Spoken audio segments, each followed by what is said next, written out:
मेरे भाई, एक व्यक्ति जब संघर्ष की दुनिया में टूट जाता है, संघर्ष के रास्ते पर हार जाता है, तब वह व्यक्ति अपने दिल से अपने मन की बात कहता है। और क्या कहता है, किस भाव से कहता है, आइए देखते हैं। हम तो अच्छे को हैंड देते हैं, बुरे को नहीं। हम तो अच्छे को हैंड देते हैं, बुरे को नहीं। तो संघर्ष करने पर कामयाबी एक को मिलती है, पूरे को नहीं हो, पूरे को नहीं। का करी या ना करी, यह सोच में बानी व्याकुल। जे जखम देला उहे भर देला, कि जे जखम देला उहे भर देला। ये कैसन हवेलीला, चाहत के पाते जिंदगी खबर देला।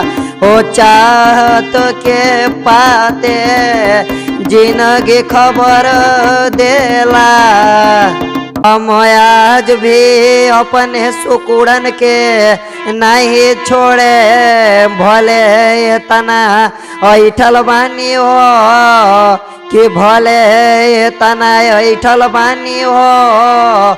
करती तो बहुत कुछ, बाकी तारा डर के मारे बैठल बानी हो, कि तारा डर के मारे बैठल बानी हो। मैंने अपने को छोड़ दिया तुझे अपनाने के लिए, कि मैंने अपने को छोड़ दिया तुझे अपनाने के लिए। हम तो अपने हौसले पर टिके हैं, बुलंदी को पाने के लिए। कि हम तो अपने हौसले पर टिके हैं, बुलंदी को पाने के लिए। कि भाई ये ओकरा खातिर लाइन हवे, जेकर खुद के रानी रह के वो दूसरा के पीछे मुंह मारे। कि हर वक्त अपना शान गिरी के करिले जस्त जबर।